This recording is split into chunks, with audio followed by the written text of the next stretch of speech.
Bismillahirrahmanirrahim. Teman-teman sekalian yang dimuliakan Allah, kembali kita berjumpa di channel Amri Buku ini.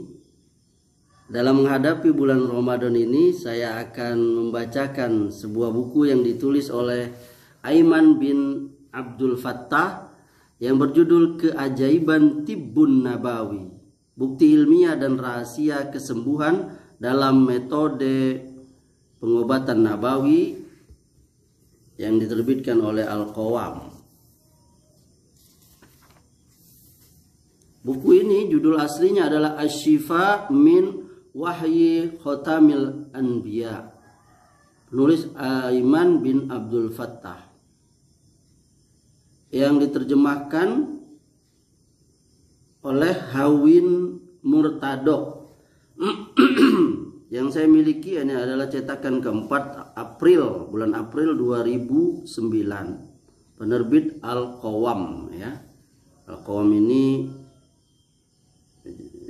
Jakarta ya. Ini bukunya teman-teman.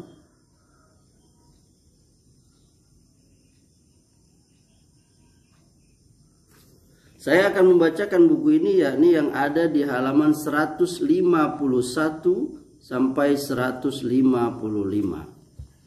dengan judul Puasa dan Hasil Penelitian Ilmiah Terhadap Firman Allah dan Berpuasa Itu Lebih Baik Bagi Kamu. Al-Baqarah ayat 184.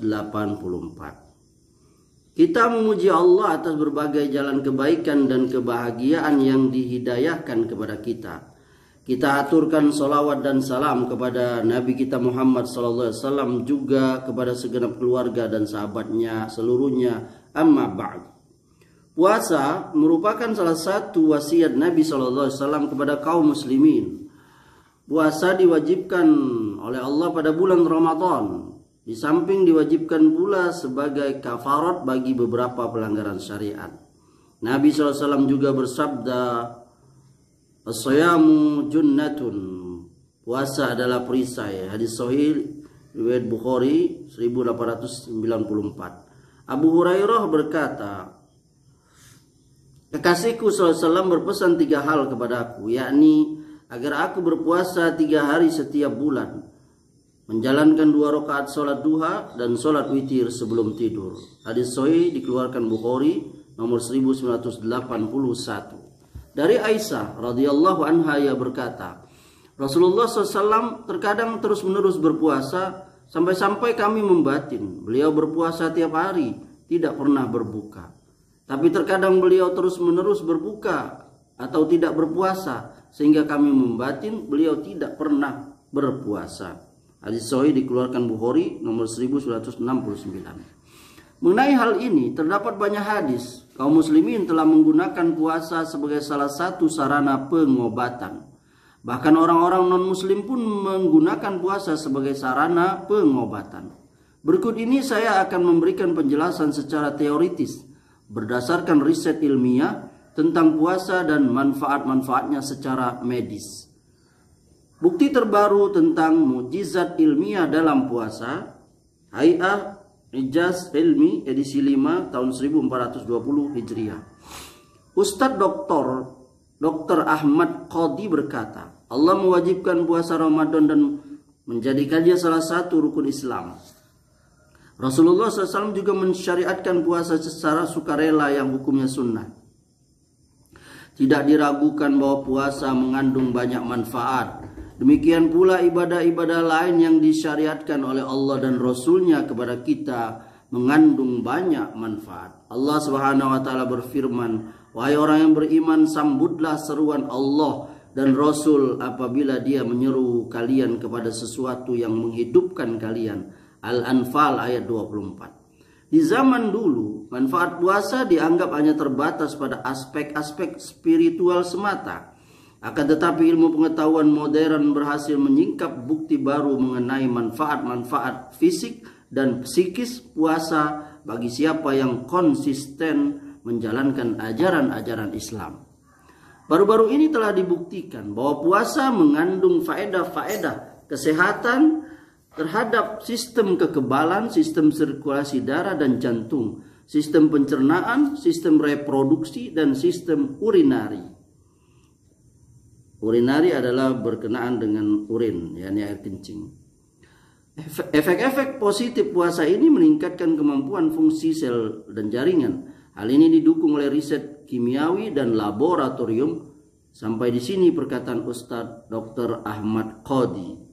Dr. Ahmad Qodi, Institut Pendidikan dan Penelitian Pengobatan Islam, Panama City, Florida, Amerika. Apa yang terjadi ketika berpuasa? Hayah Ijaz Ilmi edisi 13/14/23 Hijriah. Ketika seseorang berpuasa, maka akan terjadi dua peristiwa penting dalam tubuh. 1. Rekonstruksi sel-sel tubuh. Dr. Abdul Jawad As-Sawi berkata, zat asam amino membentuk infrastruktur sel-sel tubuh.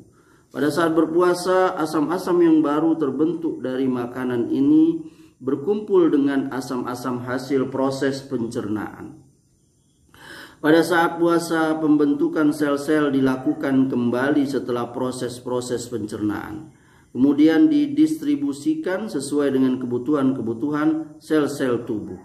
Dengan demikian terbentuklah gugus-gugus baru untuk sel-sel yang merenovasi strukturnya dan meningkatkan kemampuan fungsionalnya, sehingga menghasilkan kesehatan, pertumbuhan, dan kenyamanan bagi tubuh manusia.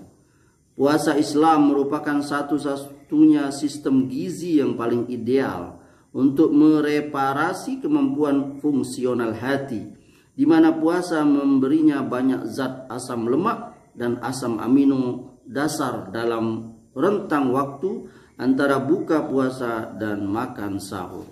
Sehingga terbentuklah gugus-gugus protein, lemak, fosfat, kolesterol, dan zat-zat lain untuk pembentukan sel-sel baru dan membersihkan sel-sel hati dari lemak yang berkumpul di dalamnya setelah makan selama siang hari berpuasa. Dengan demikian mustahil hati akan mengalami kerusakan karena pengerasan hati. Suatu kondisi sakit yang disebut dengan sirrosis hepatis atau gangguan pada fungsi-fungsinya disebabkan tidak terbentuknya zat pengangkut lemak darinya, yaitu lemak yang berkepadatan sangat rendah yang pembentukannya bisa dihambat dengan kelaparan atau banyak mengkonsumsi makanan yang kaya lemak, sebagaimana telah saya jelaskan. Berdasarkan ini semua, kita bisa mengambil kesimpulan bahwa puasa Islam memiliki peran efektif untuk memelihara aktivitas dan fungsi-fungsi sel hati, untuk kemudian sangat berpengaruh dalam percepatan pembaruan sel-sel hati dan semua sel-sel tubuh. Satu hal yang tidak bisa ditimbulkan oleh puasa medis atau sekedar memperbanyak makanan yang kaya lemak. 2. Pembersihan tubuh dari racun. Pada saat berpuasa, lemak-lemak yang disimpan dalam tubuh dalam jumlah besar dipindahkan ke hati sehingga dioksidasi dan dimanfaatkan oleh hati. Dan proses ini dikeluarkanlah racun-racun yang meleleh di dalamnya. Kandungan racunnya dimusnahkan, kemudian dibersihkan bersama kotoran-kotoran tubuh. Pada saat puasa, aktivitas sel-sel ini berada di puncak kemampuannya untuk melaksanakan fungsi-fungsinya. Maka ia memakan bakteri yang sebelumnya telah diserang oleh antibodi secara serentak. Demikianlah puasa dianggap sebagai bill of health, yakni surat keterangan kesehatan yang menyatakan sehatnya organ-organ tubuh. Maha benar Allah yang maha tahu, yang telah berfirman, wa antasum khairul lakum in kuntum ta'lamun. Dan berpuasa itu lebih baik bagimu jika kamu mengetahui. Al-Baqarah ayat 184. Dr. McFadden, salah seorang pakar pengobatan internasional yang memiliki perhatian pada penelitian tentang puasa dan pengaruhnya, berkata, setiap orang perlu berpuasa sekalipun ia sakit, karena racun-racun makanan dan obat-obatan berkumpul di dalam tubuh sehingga memberatkannya dan menjadikannya seperti orang sakit, sehingga badannya menjadi kurang fit. Jika seseorang berpuasa, maka ia terbebas dari beban-beban racun-racun ini dan merasakan dirinya lebih fit dan kuat. yang mungkin tidak dirasakan sebelumnya. Begitu kata Dr. Abdul Jawad As-Sawi.